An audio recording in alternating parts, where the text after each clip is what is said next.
کل 29 صورتیں ہیں کہ جن کے شروع میں حروف مقطعات ہیں، 114 میں سے 29 صورتیں ہیں، اور یہ صحیح ہے کہ ان کا یقینی علم کسی کو حاصل نہیں ہے۔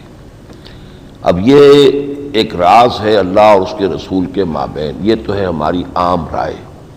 کچھ لوگوں نے اس کے مفہوم معین کرنے کی کوشش بھی کی ہے، لیکن چونکہ حضور سے کوئی شے منقول نہیں ہے، اس لیے ہم یقین سے نہیں کہہ سکتے کہ ان کی رائے صحیح ہے۔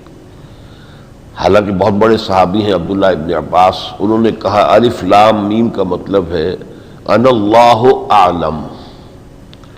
انا کا الف لے لیا، اللہ کا درمیانی حرف لام لے لیا، عالم آخری کا آخری حرف میم لے لیا، الف لام میم انا اللہ اعلم۔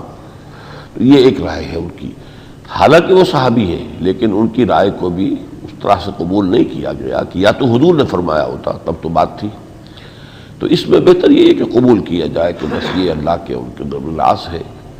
ایک اور بات کہی ہے جو مولانا فراہی صاحب نے اس دور میں آ کر کہی ہے، اور وہ اس حوالے سے کہ جو عبرانی زبان تھی، جس کی کہ بیٹی ہے عربی زبان، تقریباً سمجھنا چاہیے بیٹی ہے یا چھوٹی بہن ہے، عبرانی زبان میں حروف جو تھے وہ شکلوں پر تھے اور حروف کے کچھ معنی ہوتے تھے۔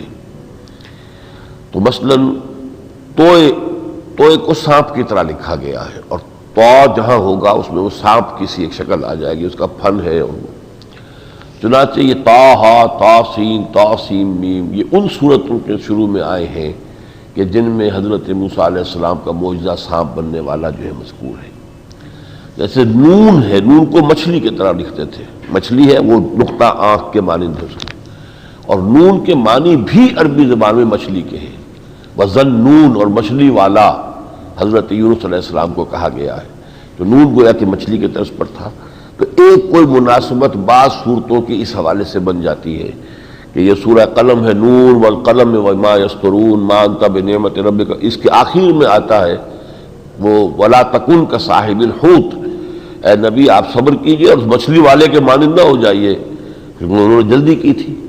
تو کچھ ہے، لیکن یہ کہ بائی اینڈ لارج یہی سمجھنا چاہیے کہ یہ حروف متشابہات سمجھ لیجیے، آیات متشابہات بس اللہ کی طرف سے۔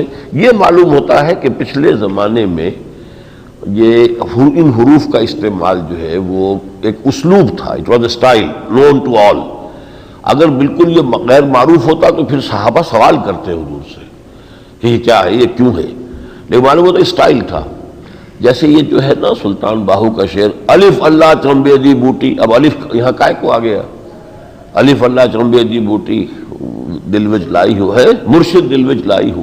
تو اس سے اسی طرح کا اسلوب شاید تھا جس کی وجہ سے کسی نے کوئی سوال ہی نہیں کیا، نہ اعتراض کرنے والوں نے اعتراض کیا کہ یہ قرآن مجید جو تم معجزہ کہہ رہے ہو اس میں یہ چیز تو ایسی ہے جو پتہ نہیں، تم بتاؤ مطلب اس کا۔